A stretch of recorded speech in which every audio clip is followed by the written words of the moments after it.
Part of me worried that Alan Wake 2 would be disappointing. The pessimistic side of my brain feared that it would be a situation where, sure, the sequel we've waited over a decade for was finally getting made, yay, but what if it didn't live up to the cult classic legend of the 2010 original? After all, anticipation, particularly so many years worth of it, has a way of overpowering the reality of the thing that you've been waiting for. Though Alan Wake himself is rewriting reality as he seeks escape from the dark place in Alan Wake 2, the reality of the game in front of me needed no rewriting.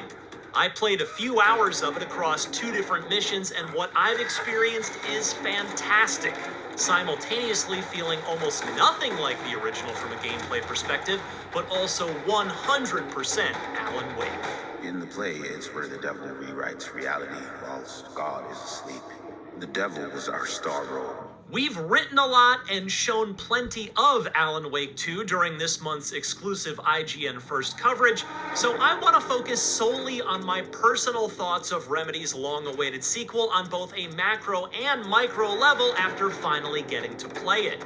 I've enjoyed almost everything Remedy's ever made, but Alan Wake 2 feels like I'm watching an already decorated developer level up before my eyes. They say if a sauna doesn't fix what ails ya, you're a goner.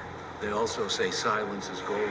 Before I get into the specifics of the 2 missions I played, I want to talk about the visuals. To my eyes, Alan Wake 2 is one of the most next-gen looking games that I've seen yet. Remedy's in-house Northlight tech shines here, with lighting, texture, detail, and especially character faces combining to craft a strikingly beautiful game. There are things that go above in life.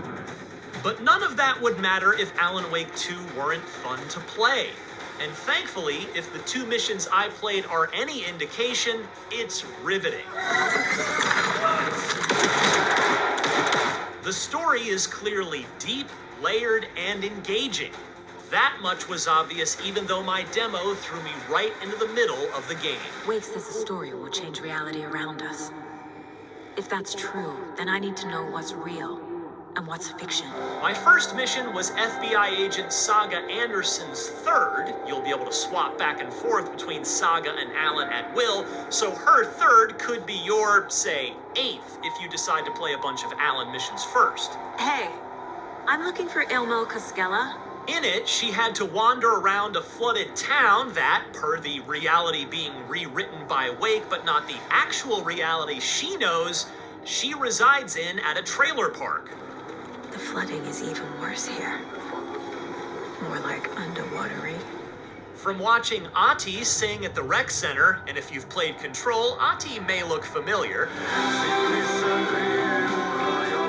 to searching for clues to Wake's mystery at the abandoned Coffee World theme park, it's quickly obvious that Alan Wake 2 has nothing else if not atmosphere.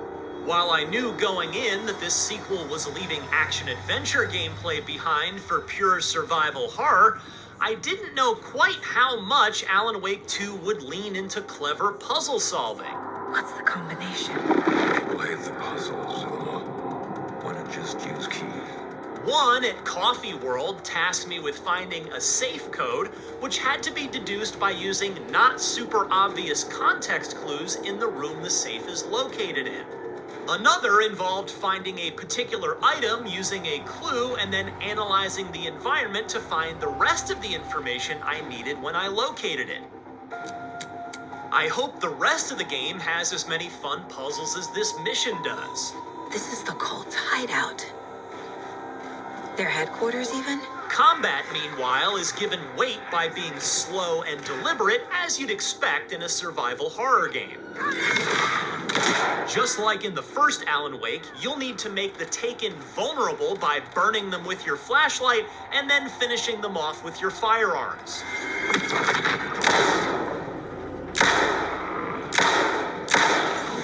Getting outnumbered is a recipe for a quick death, and neither Saga nor Alan can absorb much damage. They're just normal people, after all. You'll pick up clues to the greater mystery at hand around the environment and from talking to townsfolk, and then you'll need to piece those clues together yourself on the clue board, accessible anytime inside Saga's mind. This was admittedly quite cumbersome to navigate at first, but once I got comfortable with it, I really enjoyed mapping everything out on the wall and laying out what I'd learned. Alan, listen. Tell me, how much do you remember? As Alan, I played a chunk of his 5th mission, titled Room 665, and that's when things really started to get weird, because I was in the dark place. Graffiti everywhere warned Wake with "Don't write" messages, while a ringing payphone begged our hero to answer. The payphone was ringing again. The mystery caller was back at it. And then a neon sign beckoned the tortured writer to the Ocean View Hotel. The Ocean View Hotel. My destination. In this mission, Alan's got a lamp that can instantly switch reality. Don't worry, it'll be explained when you play the game from the beginning, meaning that scenes in front of you can be instantly changed, opening new pathways before your eyes. And when he picks up clues, he can rewrite reality in his mind's version of the case board called the plot board. The plot element I found would drive the story forward. You blink and the scene in front of you will shift. As Remedy has done in the past, live action scenes also work their way into the story in organic and unexpected ways, rather than the siloed game/live action divide that Quantum Break had, though I've been asked not to show any of them here.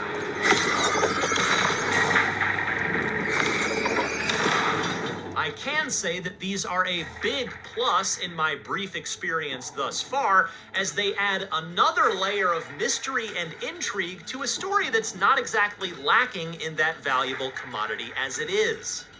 It's almost difficult to put my finger on exactly why I enjoyed what I played of Alan Wake 2 so much.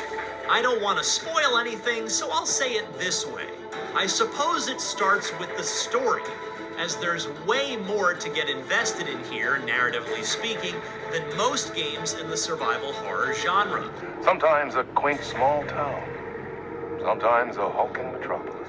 That the player is actively involved in shaping that story through connecting clues on the case board and rewriting reality as Alan only deepens my attachment to Wake's world and, indeed, his fate. The fantastic graphics certainly don't hurt, and the creepy mood and unusual tone that mixes horror, drama, and occasional absurd comedy all combine to make Alan Wake 2 feel wholly unique. I could use that shotgun. I can't wait to experience the rest of Alan's new nightmare, and if we're really lucky, maybe this is only the beginning rather than the end. For more on Alan Wake 2, don't miss our exclusive 11-minute gameplay video, along with our Remedy Connected Universe overview with creative director Sam Lake. And for everything else in the world of video games, stick with IGN.